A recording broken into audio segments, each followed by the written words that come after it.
جمعې په لمانځه کې انتهایی موږ غفلت کوو. د جمعې د لمانځه په حواله انتهایی موږ د غفلت پر لین روان یو. د الله رسول فرمایي که چا د شغل، د کاروبار، د تجارت،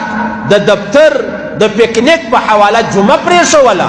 لاپروايي یې وکړله، الله فرمایي زه له تا بې پروا یم، ته خپل کار کوه زه به خپل کار کوم. پیغمبر علیه الصلاة والسلام فرمایي که چا 3 جمعې بغیر د عذره پرېښولې، هېڅ عذر یې نه درلودی، د جمعې لمونځ ځینې پاته سلو، یا به پکنیک لره تللی، یا تجارت ولو، یا کاروبار ولو، یا دفتر ولو، د الله رسول فرمایي الله به په هغه کتاب کې منافق ولیکي چې نه به بیا دا منافقت میټاویږي، نه به بیا دغه منافقت چې دی هغه الله پاک بدلوي. ای خلکو، د الله رسول فرمایي مه کوئ، داسې مه کوئ کوم سړی چې بغیر د عذره د جمعې لمونځ 3 واره پرېږدي، 3 جمعې پرېږدي، د الله رسول فرمایي دا منافق دی. ورسه یو ګورئ، زموږ په صحرا کې لویه مسله دا روانه ده چې د جمعې لمونځ په صحرا کې کیږي که نه کیږي. علاحده د ملایانو سره بدي ده، علاحده د کلو بدي ده. بس خامخا وایه چې دغه پلانې خبره کمه ده، دا ډاکخانه و دا پلانې مه کوئ ظالمانو، جمعه ډېر لوی شی دی. د پیغمبر علیه السلام په زمانه کې چې د جمعې لمونځ کې دی 2 کسان ولو، ولې و آبادۍ ته نه ګورئ، ولې و دې خلکو ته نه ګورئ؟ څونه انسانان ابله چې ملګري راته ویلې د دې کورونه په صحرا کې دي، مال د اختر په ورځ ته یې چیش کوئ عیدګاه، ولې موږ عیدګاه له نه ځو؟ وم نو ته یې چیش کوئ، بس موږ اختر لمونځ د هغه د سهار لمونځ دی، عیدګاه له نه ځئ؟ نه ځو. اوس دا به له سره کوم اختر یې چې سړی عیدګاه لره نه ځي. او بیا چې دا جمعه راله، د جمعې په ورځ تا خپل 4 رکعته لمونځ وکړي، دا د جمعې لمانځه لره نه ځي. ټیک دی، صحیح ده، په دا کلي کې نه کېږي، په بل کلي کې کېږي، ولې نه ورځي؟ څومره عجبه خبره ده، څومره لوی عبادتونه دي او څومره لوی ثوابونه دي، څومره الله راضي کېږي. د جمعې په لمانځه د الله رسول فرمایي ته چې نن د جمعې لمونځ وکړې، تر تېرې جمعې څه ګناوې دې کړې وي الله یې در معافوي، څه ګناوې دې کړې ولې. پیغمبر علیه الصلاة والسلام فرمایي وای که چا 4 جمعې بغیر د عذره د جمعې لمونځ پرېښوی، نو الله پاک به دی بیا په غافلینو کې ولیکي، بیا به ټول عمر الله پاک به دته د جمعې لمونځ نور نصیب کړي. علامه بیهقي عجبه خبر را نقل کړی، ولې یو ښکاري و، د به ښکار کوئ، دی به د جمعې په ورځ ښکار لره تلی، د جمعې لمانځه ته نه درېدی، الله پاک دی او د ده خچر ژوندی په مځکه نه ایستی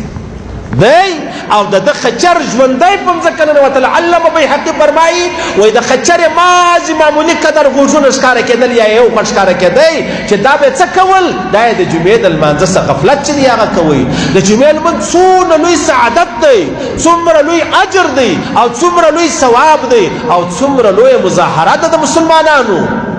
بغیر د جمعې هغه یو کلی و، په کلي کې د جمعې لمونځ شروع شولو، چې د جمعې لمونځ شروع په صحراو کې عام طور د صفایي ډېر خیال نه ساتل کېږي، چې چیرې د جمعې لمونځ کېږي نو هلته بیا دا غسل کېږي، ښایسته کالي واغوندي، عطر مطر چې دی هغه ولګوي، خوشبو ولګوي. په صحرا کې خو دا شیان نه وي. قرار په یو کلي کې د رښتیا خبره ده، په یو کلي کې د جمعې لمونځ شروع شو. هله سهار وختي به ځوانان هم ولو، سپین ږیري هم ولو، مشران هم ولو، غسل وکړه، صفایي وکړه، کالي واغونده، عطر ولګوه.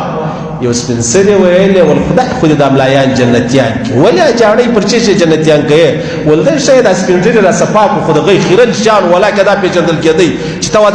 دا څه کیسه ده؟ کور مې ملایانو ودان چې هسې د جمعې لمونځ شروع کوي، هسې سپین ږیري مې را صفا کړلو، که نه یې په میاشتو غسلونه نه کول، هسې به ګرځېدل، د چا به د صدرۍ، د چا به د لونګۍ، د چا به د کپړو، د چا هسې به بدبوی چې دی هغه تللی. الله مې ول جنتیان کړی. یوې سپین سرې دعا هم ډېر لوی شی دی. صحیح سلو د جمعې لمونځ د الله رسول فرمایي څنګه به یې پرېږدې، ولې به یې پرېږدې، او څومره لوی اجر دی. او بیا چې کله یو سړی د جمعې لمانځه نه را روان وي، پر هر قدم الله پاک وده ته د تهجد ثواب ورکوي، د نفلي روزې ثواب چې دی هغه ورکوي. لہذا کم څوک چې مطلب د پکنیک د وجې ډېر خلک، خاص کر زموږ ملګري قندار والا، هغه بیا شوقیان دي، زموږ خلک دوی په شوق راخته کړو که نه، زموږ خلک 10 کسان ولاړ شي، یو نیم کیلو مالټي و هغه مې اخیستې بس نیم سره وخورې ای کنداریان چې راغلو په دایخه مې اخته کړلو چې په کبابو یې اخته کړلو په پکنیکو یې اخته کړلو په ښایستو سلاتو یې اخته کړلو په ښایسته مایان یې اخته کړلو دا جمعې ورځ دی د لمانځه والله که دونه خیال ساتي لکه د پکنیک چې خیال ساتي ډوډۍ دې څه وایي میوې دې څه وایي فروټ دې څه وایي هغه د دې هغه یو غزل چې هغه کرار ورته غږېږي دغه دې څه وایې په شوق دې خلکو اخته کړلو زموږ خلکو دا چې څه وپېژندي دا خلکو والله که تصور لا کولی شو صحیح سلو نو د جمعې لمونځ قطعا یې مه پرېږدئ عزیزانو د الله رسول فرمایي کم سړی بغیر د عذر 3 جمعې پرېږدي الله د ده پر زړه باندې بیا مهر ولګوي مهر د غفلت ولګوي بیا به اذان کېږي پر ده به اثر نه وي جمعه به کېږي پر ده به اثر نه وي او د جمعې لمونځ به کېږي د ده دپاره به ګټه او فایده چې د هغه نه وي څومره لویه خبره ده د جمعې د لمانځه خاص کر غسل کول او بیا مطلب وختي راتلل مطلب بیان نه چلو سوی پخوا خو پیغمبر صلی خطبه چې د هغه بیان و از د بیانو خو څه نوره خبره ده نو چې ته کله د جمعې لمونځ وکړې او بیا د هغه د جمعې د لمانځه څخه مابعد ته وځې یا د جمعې لمانځه بعد ته دعا وکړې الله پاک ستا دعا نه ردوي الله ستا دعا قبلوي الله د قبولیت ټیم چې دی هغه په دغه کې ایښی دی د جمعې ورځ ده یا د جمعې د لمانځه مخکې یا خطبه یا د خطبې مابین یا د جمعې لمانځه بعد دا یوه خبره به بله درته وکړم د خطبې په مابینځ کې دعا نسته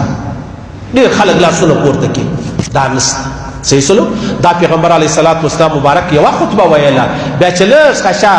مطلب سپین ژرتابه ته ورسېدی ستړی به سلو نو ساتکۍ به کښېنستي بیا به ولاړ سلو علما فرمایي که یو سړی دعا کول غواړي په زړه کې څه ویلی سي لاس به نه پورته کوې داسې دعا به نه کوې لکه عامه دعا چې څوک کوي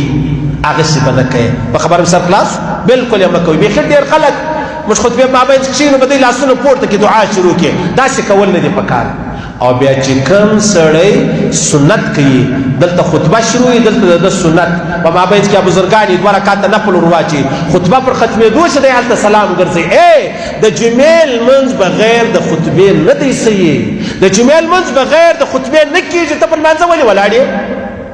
یو سړی وایي زه سنت کوم او ته زه په سنتو کې ډېر کمزوره یم ژر نسم کولی بیا د لمانځه بعد به کنه ضروري ده چې خامخا تورته جوړېدلی دلته امام دویمه خطبه وایي ته پر 3 رکعت پر 4 رکعت دا تورې زده کوي هره ورځ د جمعې لمانځه ته راځو د جمعې لمونځ کوو حاضري پکې لګوو او چم مې نه دی زده طرز مې نه دی زده ترتیب چې دی هغه زموږ نه دی زده دا خبره هم ختمه